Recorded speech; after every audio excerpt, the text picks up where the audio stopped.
This week's edition of Sunday Sit Down brought to you by Cutshaw Chevrolet in Grapeland.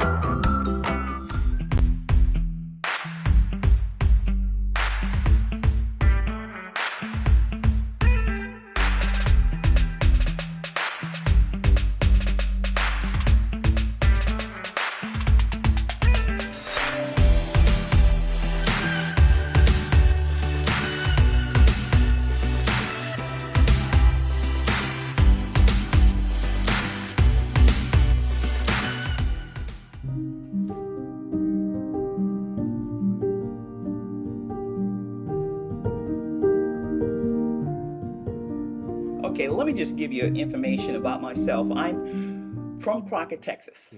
I am a native person from Crockett, Texas. I graduated from Crockett High School. Okay. And amazingly, what a lot of people probably don't know is that I was very active in high school during that time. I was selected by the faculty as one of the outstanding females. They chose a male and a female. And so my senior year, I was chosen as that outstanding female here in Crockett, Texas at the high school. And that was from Crockett High School because we had integrated during that time. The other thing that was just so amazing with all of this is that I was also a basketball player. Okay. A lot of people probably know me more from the basketball than from maybe my academics, but I was in the Honor Society during that time as well. But also I was a fierce, phenomenal, fantastic. I'm not bragging on myself. I'm just going to say that I played some serious basketball, and at that time, I just call you Greg if you don't mind. Yes, ma'am. Greg, the thing that was so amazing during that time was that I would talk about some things and do some things as far as with my basketball career and everything like that, but people would come and watch me. I was pretty tall for a person during that time. Right. I was considered 6'1". And the thing about it is there was only one game that I had a person that was 6'3". I hadn't ever experienced that before because I was always towering over the other young ladies on the court. And during the halftime, my coach took me in the locker room and taught me immediately how to fake my shots. Because that person was knocking my shots down. That particular game at the halftime, I had only made about 4 points, and I was usually around 20, 25 points per game. And at the end of that game, after the halftime, they helped me out in faking out. I was able to get 13 points, and I remember that specifically. But like I said, I was very involved, very active in high school. Crockett High School, Crockett period, has been a great place for me. My mother was very active in the community. She's deceased right now, but she was just Miss Rosa L. Douglas. Taught us to just be a person, to do your very best and treat everybody right. You have to do whatever you need to do. You need to do it so that others will also be appreciated. Compliment people. Share thoughts about them. It didn't mean you just compliment, but find something good. And as a result of that, during high school, I was always a person I would compliment people. And I was very thankful and grateful. And by my mother being a missionary person, this was instilled in me in my early years as a person of faith. So I thank God for her and what she had shared with me. But leaving that and coming back a little bit, I went to the University of Houston. I graduated from there, received my bachelor's degree, and I was all set, Greg. I mean, I was set. I went for political science. I was intending to become an attorney. Okay. And as a result of that, I said, I'm ready. Now I'm ready to go. In fact, I had an interview with one of the legislators that was here in this area, over this particular area, and I was going to be an intern. But my mother was a praying woman. She wanted me to go to school. And I didn't realize it when I went for the interview. It was just like God just gave me that notion that I was to continue on in my education. So I didn't join that during that time, and as God would have it. And so then my course of action changed. Okay. I went back and received my master's degree. But before I received my master's degree, my first job coming out of college, you know what it was? What's that? I was a high school teacher here in Crockett, Texas. That's great. Yes, fantastic. So it's like everything is, you say, what has gotten me to this seat here? I'm letting you know the history behind the making of me. What did you teach? I taught English, and I taught, and I also coached. I coached the special ed students, and they won a championship that year. And as a matter of fact, that same year, they knew I was a basketball player. And being a basketball player, they'd asked me if I would coach the next year. Mm-hmm. But I didn't get to coach here in Crockett, the basketball team. I went back to the University of Houston and received my degree, Okay. and got my master's degree, and I also got my doctorate degree from there as well. Went to other universities as well. I went to Texas Southern University, Sure. and I also went to theology school, Okay. and that was in Colorado. So that was my kind of educational pursuit. Mm-hmm. And from that, I was blessed to get jobs there at the university, where I did graduate. And I became an assistant dean there, and manager, then assistant dean, and went from there and became a vice president at another university as well. So by that, I was able to be over people that were attorneys as a vice president. I was over those that were counselors. I was over those in every field and every area. So I said my preparation was for me to be in the administration to help others and to be able to guide them and share insights and to help our students. Now that has been a focus of mine, is to helping students to achieve. And I believe that should be our mission even for today. And I know it's part of the things that we're looking for from Mary Allen Museum, representing the historicity of Mary Allen College. So that's kind of give you a general sense a little bit about my background and where I am and what I have done in the past in my a succinct, brief, as they say, beta. Because if you go and look at my vita, some of my publications, some of the things I've done, my vita is very long. It's about 27 pages. So I don't doubt it. Now, speaking of teaching history, tell us a little bit about the story for those who may not know and the legacy of the Mary Allen College itself back in the day. yes, I would like to just share some insights on that. About in the 19th century, there was a concern about all schools, particularly in Texas, was based on some kind of religious kind of background. Okay. And there was a gentleman that was here in Crockett with the Presbyterian Church, and that was Mr. Fisher Tenney, Okay. and Reverend Tenney, really tell you the truth, and he contacted Richard Allen, Okay. who was from Pittsburgh. And Richard Allen was what you call the education secretary of education for the missions at the Presbyterian Church. And so he contacted them. He and his wife came back to Crockett, Mm-hmm. in the 1880s, Mm-hmm. and kind of surveyed the city. Okay. And they looked at the possibilities of what could be done to implement and bring into fruition the college itself. So originally it was just a seminary college. Right. And by it being a seminary college, this was to help people in many areas, and it was primarily for females. Right. Now, that was something that was highly unusual during this dispensation of time, Right. to be able to talk about educating women, particularly of color, to come to Crockett and to be able to do some things. Now, we didn't only have people attending this college just from this area only. We had people coming from all over. We had even international students that came and participated with the university. So, I mean, college at that time, and it was a seminary college. So, during that time, we had a lot of people that were interested in it here in Crockett, and so it did become a seminary. And Reverend Allen's wife, who's Mary, was very instrumental in fighting for this to come to fruition. But she died. But when it did come into fruition in 1886, the college was named after her, Wow. Mary Allen Wow. College, so Seminary College. So this was a really a milestone, something that was just really fantastic. And the thing that I really like about this, Greg, is, and which I find that it depicts the essence of the way life should be, period. Each of us working for one another to help others to achieve. Yeah.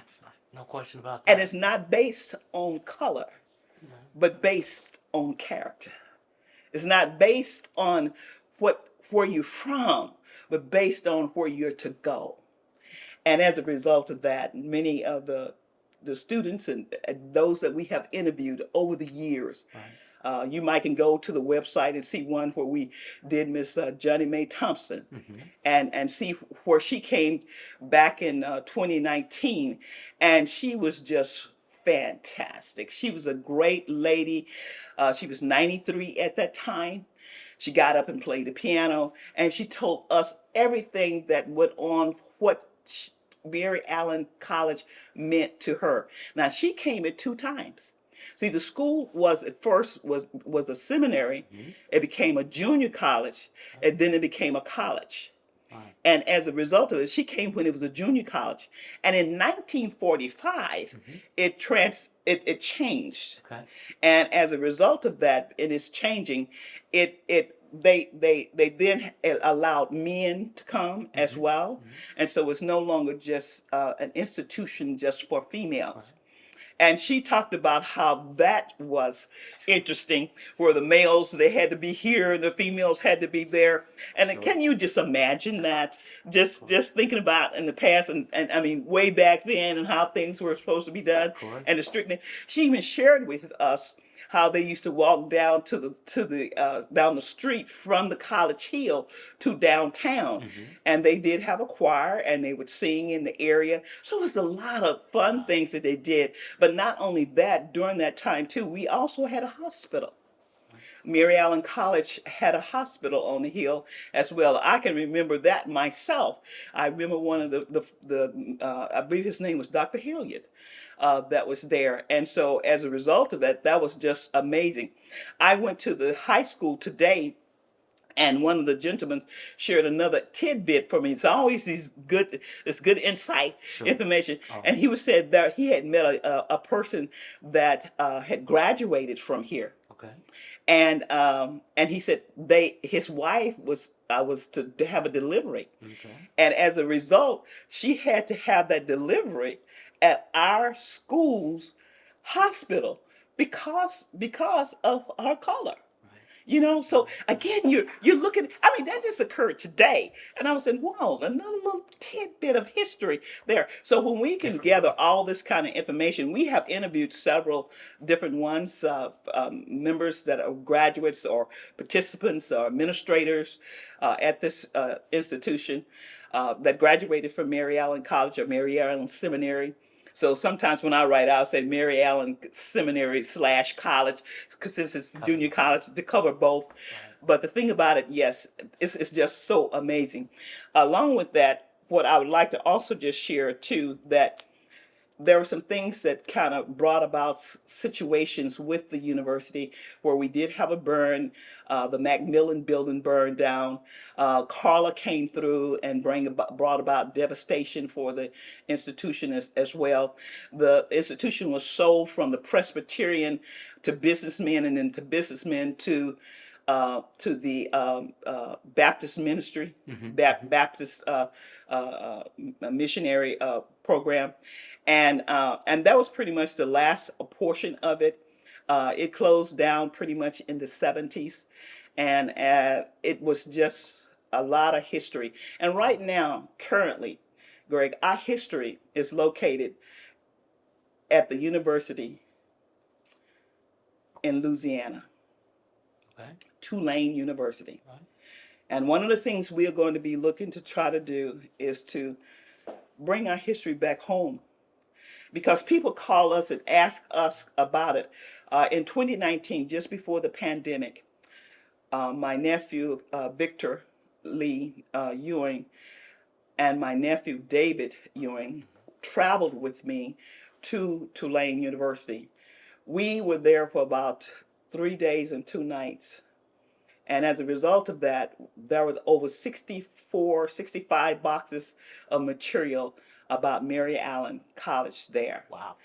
And it's an interesting story how that happened. I might could tell you that a little bit later. I don't want to keep prolong the process, but it was a person that came in with that information that's not affiliated with the school whatsoever. And we are going to work on that to try to bring it back to Crockett. We believe it should be here because people ask us, "Do you have this or do you have that?" And I know that this and that we would say we have some things, but the last day that we were there at Tulane University, we went through a box that was nothing but pictures. Oh my God! Ah, That ah, that should be here. ah! That should be here. Pictures galore. Now, some of the pictures that we took during that time was like the basketball team. I was also told today we had a football team, but I was able to take some of those pictures. We couldn't take them; they wouldn't print them for us, and if they print them for us, it was going to be very costly.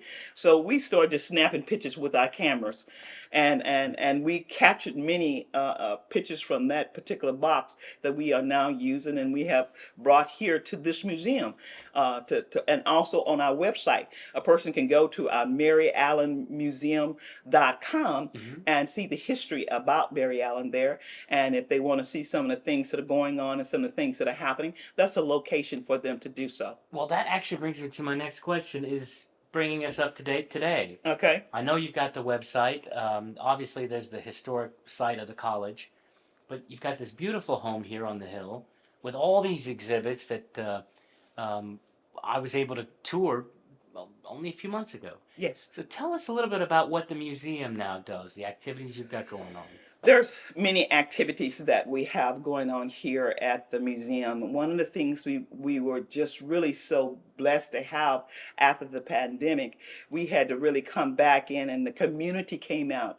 Crockett, I got to give it to the churches that came and helped us to bring it back to where it is today because it just was we just weren't in the facility because of things that were happening. Right. But as a result of that, we've had a plethora of programs over the past, and I will be probably submitting this to you, Greg.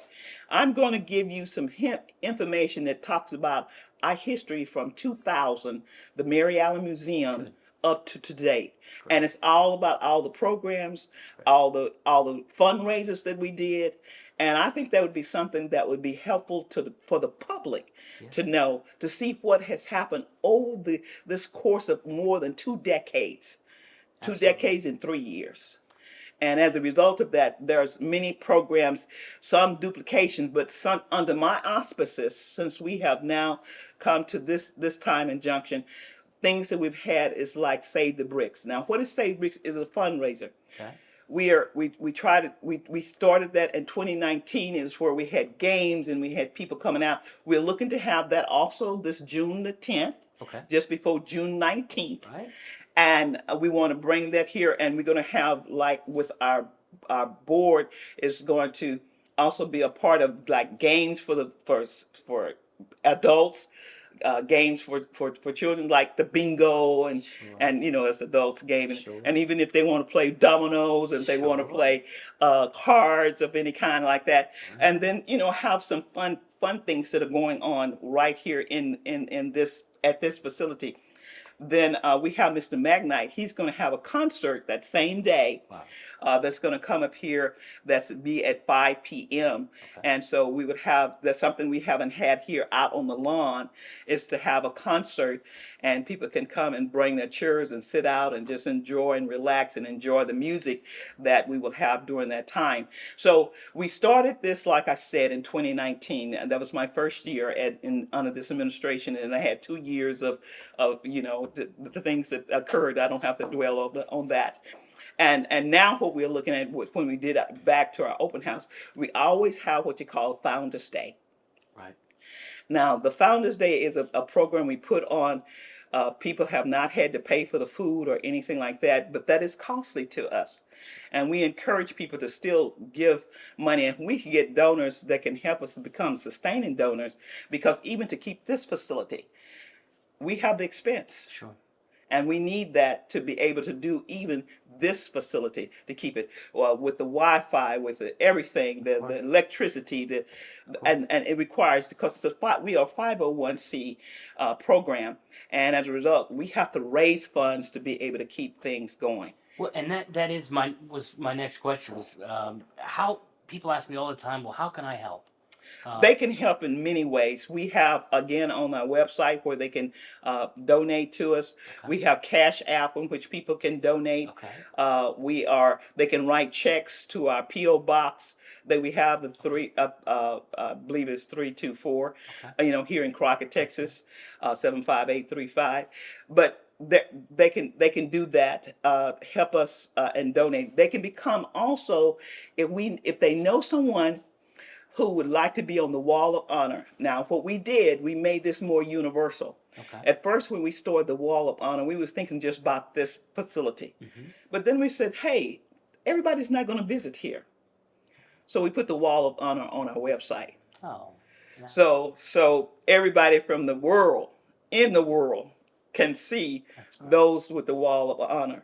And what that is, that's recognizing those that have attended this institution, or if they graduated, worked, anything they had to do with Mary Allen Seminary College. Oh, that's great. And they can do that. We have different levels. There's a level for the gold, the silver, and the bronze. Okay. And one is like 500, 375, or 225, I believe, are the costs. And a great way to raise some funds and also honor those that participated and That's were correct. part of it. Correct, absolutely. Well, But that's not the only thing we're doing as far as the programs are concerned. Like I said, the Founders Day is another time that we really do programming. right. And we invite people, like I said, to come. You come to that as well. Absolutely. This past year, I am so grateful. We invited the high school students to come and participate from Mr. Clark's class. These are AP students, and the AP students are honor students. Right. And they came and participated in the program. The question might be asked, why involve the high school students? Why involve the students? Mr. Greg Ritchie, Yes, ma'am. we need to keep the legacy going. And it has to go down to the youth, so the youth can keep the information going and the history of our beautiful, wonderful Houston County area, our beautiful area of Crockett, Texas. There's rich, rich, rich history right here. So that is another area, the Founders Day. And also, as you know, our Assistant Superintendent Aiken Yes. was one that spoke at this last time, and he did a wonderful job as well. So we try to do something a little bit different. We've had people in the past, like I told you about the 93-year-old. We had Reverend Lovelady to speak. We've even had my sister, who's a graduate of attended Mary Allen, Wow. and she lives here in Crockett right now. And that's Miss Nancy Gibbons. So she's on our board representing a college participant. Right. Right. A former student. That's right, a former student, to help us to be able to capture some of the history on all those things. So with all of that, keeping the history, being able to even go to Tulane to get the information, we're going to need funds to do that. The funds also is not also for this facility. We're still trying to do things on the hill where the college was. Be nice. One of the things that we want to do, if people could say, if they want to just donate specifically to something and target something specifically, we need to put a fence around the hill. Why do we need to do that, Mr. Ritchie? The reason is we have people going up there and they're not supposed to. We have signs that says no trespassing. They ignore the signs. So now we need a fence around that, and I would like to fix the fence so it can be a fence that's really nice, and also still say with neon lights, Mary Allen College, established 1886. That'd be great.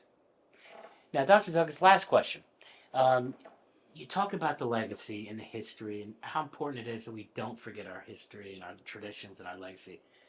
It seems so funny to me, like a Twilight Zone episode, that 120 years ago more, there was a college, a seminary at that time, right here in Crockett, for African American girls.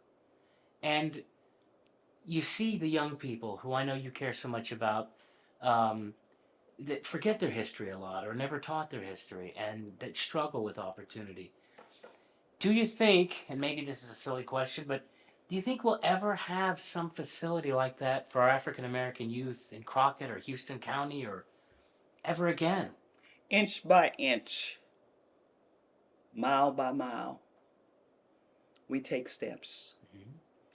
Today we went to the high school and we talked about, I'll just bring this flyer up, the college and career guidance. Right. That's going to take place here tomorrow. Right. We want to talk about things that's going to help them in their academic pursuits, whether it is a trade or whether they go into college. We want to have hands-on to help them to do that. That's the inch by inch. What can we say? Is there a possibility that maybe we can restore and bring back? That's is a question to be asked. Yeah. And the thing about it, it's going to take the unity of a community to come together and say, let's do this. And I say unity. And if you take the word unity, you take the vowels out of it, it's going to say you and I are going to have to come together as a community to establish the educational component so that we can bring things back to our community to help our students beyond high school. I hope that answered your question.